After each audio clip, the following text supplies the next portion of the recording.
Ilang metro mula sa isang abalang kalsada sa Valenzuela City, may mga matang tahimik na nagmamasid.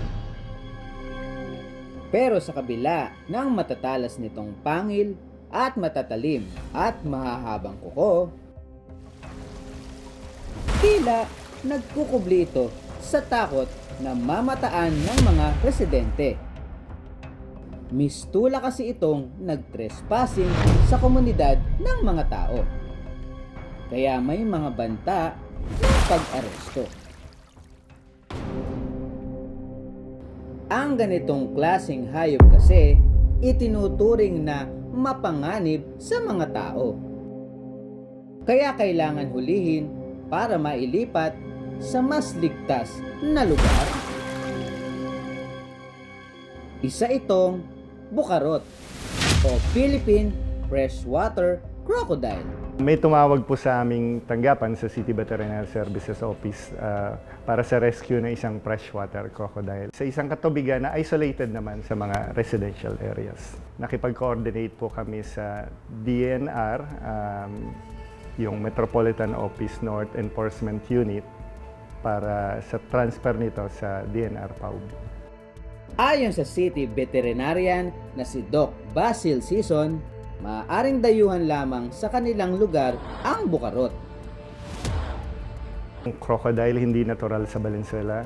Kagaya yung mga lungsod sa NCR, kapag nabaha, kasagsagan ng bagyo, nasisira yung mga kulungan ng mga may alaga ng mga exotic animal o kaya na-abandon. Marami pong nag-turn over sa city ng mga wild animals na nahuhuli o kaya na-rescue.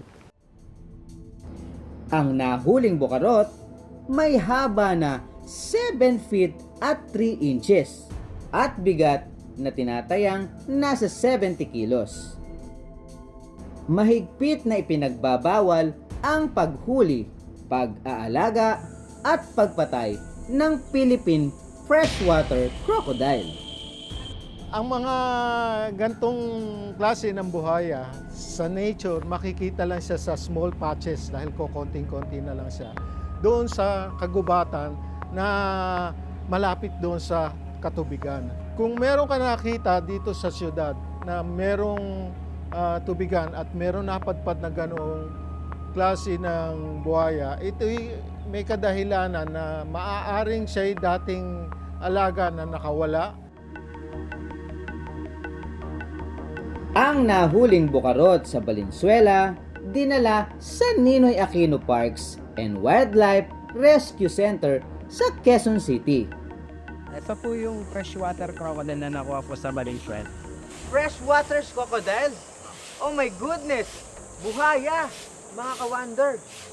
Tapang ni tatay hindi siya nagagalit kapag may nagwawalis na ganyan? Hindi naman po. First time mo nakakita na buhaya talaga, pero ang itsura pala niya talagang nakakilabo talaga. Yung mga likod niya parang bato-bato. Kakaiba siya, tapos mabait naman siya. Dahil parang busog siya eh. Paano yung pagmamanage nyo dito sa pagpapakain ng mga ganitong wild? Usually po pagka kada Monday nagpapakain po kami ng fresh meat. Fresh meat? Chicken, pork, and Anong luto?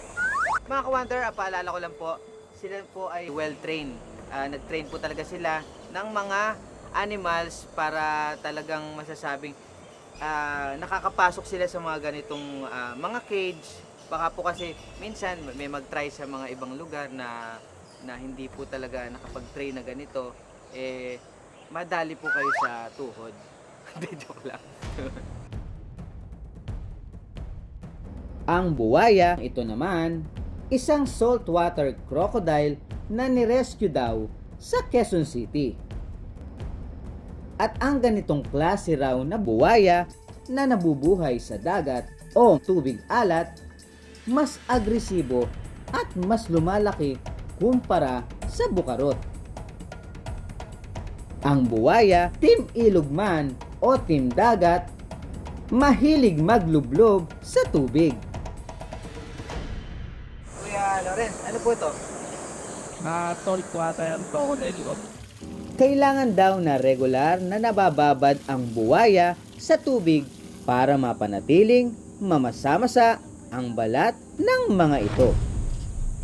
Kaya ng powers kong magpaligo ng buwaya Baka makita ko niyan, ha? Lalo na po pagka, halimbawa summer po ngayon may malamigan. Para hindi sila ma-stroke. Nakita ko yung difference, yung pagkakaiba talaga. Ito, mas wild talaga yung salt water kaysa dito sa fresh water. Dahil ito parang behave siya eh. ang mga buwaya in the city, alaga raw o pet. Pero dumarating din ang pagkakataong sumusuko ang pet owner. Most of them are being bought as pet. So sa una kasi maliliit yan, manageable. Pero once they reach a certain size, nare-realize ng mga owner na medyo may hazard ng kasama. Ang problema pa rin natin is yung kamalayan ng community. Thinking na okay lang mag-alaga ng mga ganito, hayop, na hindi nila nare-realize yung ecosystem services. O ano ba yung epekto nito mga hayop na to sa kagubatan natin. Anumang hayop, mailap man o maamo, mas magiging ligtas kung nasa kanilang natural na tahanan.